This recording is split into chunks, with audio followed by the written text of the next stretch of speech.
হাজোৰ গিয়াছুদ্দিন আউলিয়াৰ মাজৰ বিষয়ে আপোনালোকে বহুত শুনিছে চাগে, কিন্তু আজি আমি আহিছো হজৰত শ্বাহ জামাল আউলিয়াৰ মাজাৰলৈকে। এই মাজৰটোৰ বিষয়ে বহুত মানুহে নাজানে আৰু ইয়াৰে বিষয়ে আমি জানিবৰ কাৰণে ইয়াৰে খাদিমজনৰ ওচৰত কথা পাতিম। আহক ভিডিঅ'টো আৰম্ভ কৰোঁ।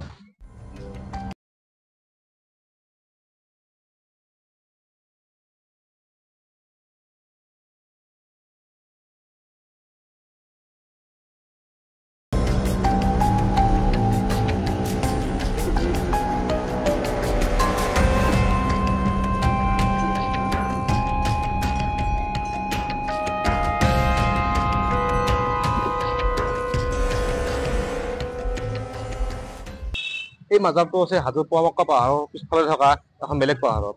আৰু এই মাজাৰত আহিবৰ কাৰণে যিটো ৰাস্তা আছে, সেই ৰাস্তাৰ আৰম্ভণিত আছে গণেশ মন্দিৰ, আৰু এই ৰাস্তাটো গৈ কেনে কেদাৰমণি যাব পাৰি। আৰু এই মন্দিৰৰ মাজত থকা মাজাৰটোত বিশেষ মাহাত্ম্য থকা বুলি মানুহে কয়। আমি ইয়াৰ বিষয়ে সম্পূৰ্ণ জানিম খাদিম চাহাবৰ পৰা, কিন্তু যিখিনি জানো সেইমতে এখেত যিজন আছিল হজৰত শ্বাহ জামাল, এখেত আহিছিল গিয়াছুদ্দিন আউলিয়াৰ লগত। আৰু তেখেতৰ মৃত্যু ইয়াতে হৈছিল, যাৰ বাবে তেখেতক ইয়াতো কবৰ দিয়া হৈছিল। আৰু তেখেতৰ সেই কবৰতে মাজাৰ বনোৱা হৈছিল। আমি এই গৰমত যদিও পাহাৰৰ ওপৰত আছো, কিন্তু জেগাডোখৰ খুব ঠাণ্ডা জেগা, গছৰ মাজত হোৱা এইটো জেগা। আৰু আমি পাহাৰৰ ওপৰতে আছো। এই পাহাৰৰ ওপৰত আছে প্ৰকাণ্ড শাল গছ, এই শাল গছৰ লগত আছে মাজাৰটো। বাকী এতিয়া আমি খাদিম চাহাবক লগ কৰো আৰু তেখেতৰ পৰা আমি সমস্ত কথাখিনি জানিম।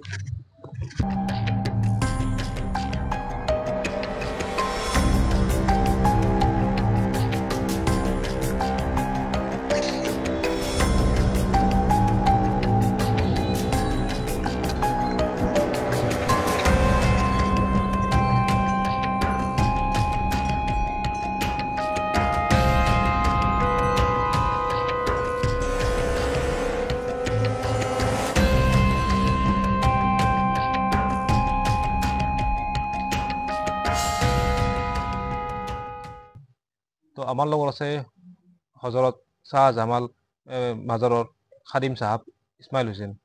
তেখেতৰ অলপ আমি এই মাজাৰৰ বিষয়ে জানিব চেষ্টা কৰিম। ইয়াতে যিটো মানে কি ধৰক মাহাত্ম্য আছে, ইয়াৰে বিশেষ মাহাত্ম্যটো কি? এখেতৰ মাহাত্ম্য হৈছে এখেতৰ লগত আছিল ৭০জন আউলিয়া। তেখেতৰ হৈছে প্ৰথমজন হৈছিল শ্বাহ চুলতান গিয়াছুদ্দিন আউলিয়া। তেখেতৰ লগত ৭০জন আল্লাহৰ অলি আহিছিল। অলি আহি এই পাহাৰত আল্লাহৰ ইছলাম ধৰ্ম প্ৰচাৰৰ কাৰণে ভাগ ভাগ কৰি দিছিল। ভাগ ভাগ কৰি দি এখেত বহুত খঙাল আছিল। এখেত খঙাল কাৰণে এখেতক ইয়াৰ পৰা ইছলাম ধৰ্ম প্ৰচাৰ কৰিব দিছিল। এখেতে ইয়াৰ পৰা ইছলাম ধৰ্ম প্ৰচাৰ কৰিছিল।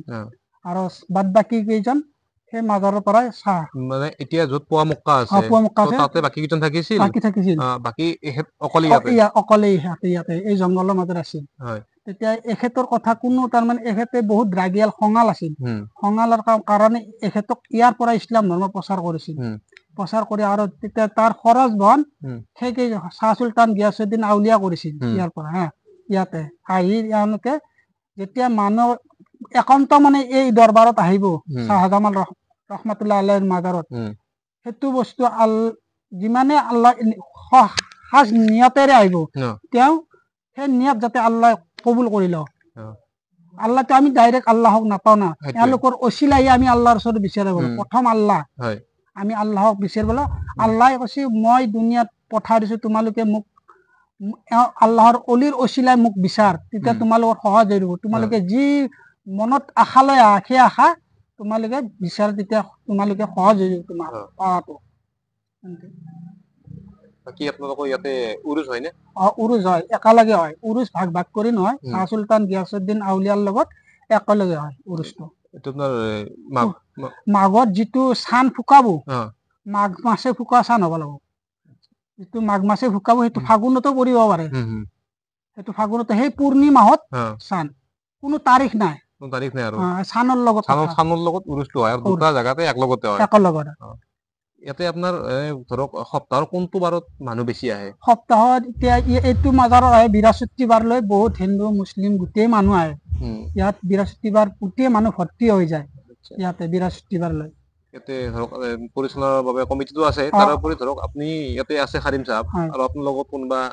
মোৰ লগত আছে 3জন থাকে, আৰু ৰাইজৰ ছেক্ৰেটাৰীও থাকে ইয়াতে থাকে, আৰু আমাৰ এই কমিটিৰ ছেক্ৰেটাৰীও আহে। তো ইয়াতে মানে কি হিন্দু মুছলিম বুলি কোনো চিন নাই চিন আৰু নাই চিন তো নাই উভয়ে মানুহ ইয়াতে আহে আৰু নিজৰ মনৰ আশা পূৰণ কৰি লয় উম। তো ইয়াতে এইটো মাজাৰ কিমান মান আগত হৈছিল এইটো নাম মাজাৰ মোটামুটি তেওঁৰ শাহ চুলতান গিয়াছুদ্দিন আউলিয়াৰ লগতে অহা একেলগে তাত একেলগে আৰু ফলিখনত লিখা আছে চনটো মই হয় নাজানো তো চনটো আমি অ যেতিয়া সেইটো অ ভিডিঅ' বনাম তো অ তাতে আমি যাই কেনে সেই চনটো আপোনালোকক কৈ দিম অ দুটা মানে একে সময়তে একেলগে আহা হয় একে সময়তে আহিছিল আৰু মৃত্যু প্ৰায় একেলগে একেলগে হোৱা নাই মৃত্যু অলপ অলপ ভাগ ভাগ কৰি আছে নে আমি শুনা মতে শুনি অহা মতে ধৰক সেই সময়ত যিকেইজন পীৰ আছিল আউলিয়া আছিল উম। বেমাৰত পৰি মৃত্যু হৈছিল শুনা বাৰু তেওঁলোকে বেমাৰতে মৃত্যু নৰিয়া হৈছিল হৈছিল নে কিবা নৰিয়া হৈছিল সেনেকুৱা আহ, হৈছিল প্ৰায় সকলোৱে একে সময়ত আৰু ওচৰা ওচৰিকে হয় মৃত্যু বুলি কয় ওচৰা ওচৰি কৰি আহিছিল চব তো ইয়াতে আপোনাৰ দান বৰঙণি লয় আপোনালোকে দান বৰঙণি লয় নিৰ্মাণৰ কাৰণে হওক কিছুমানে দুৱাৰ কাৰণে দিলে উম, ইয়াতে দিয়ে ঢালখানত দিয়ে আৰু মাজাৰৰ কাৰণে দিলে বাকাচত দিয়ে হয় বাকী আপোনালোকে ধৰক একাউণ্ট যোগেও লয় দূৰৰ পৰা যোনে দিয়ে কোনোবাই যে একাউণ্ট দিব পাৰে মোৰ লগত একাউণ্ট নাই হয় ছেক্ৰেটাৰী আছে ছেক্ৰেটাৰী একাউণ্টটো দিব লাগিব হয় এইটো মোৰ ভুল হ'ব মোৰ একাউণ্টটো দিলে হয় হয় মানে নহয় সেইকাৰণে মোৰ একাউণ্টটো মই দিব নোৱাৰিম তো আপোনালোকে সহযোগ কৰিব যাতে আমাৰ এই চাহ ডাঙৰ ডাঙৰ মাজতটো আৰু অলপ উন্নত কৰিব পাৰে হয় ইয়াতে চাৰিওফালে যিবিলাক বেৰা আছে এইবিলাকো এতিয়ালৈকে সম্পূৰ্ণ হোৱা নাই ইয়াত দান বৰঙিৰে হয় এইগিলাখান যথেষ্টখিনি কাম বাকী আছে হয় হৈছে যদিও মানে ধৰক ভালেখিনিও কাম বাকী আছে এইখিনি কাম যাতে সোনকালে শেষ হৈ যায় আৰু আপোনালোকৰ মনৰ আশা যাতে পুৰা হয় আমাৰ ভিডিঅ'টো সম্পূৰ্ণ চাবৰ বাবে ধন্যবাদ আমাৰ আৰু এনেকুৱা ভিডিঅ' বনাই থাকিম আপোনালোক চাই থাকিব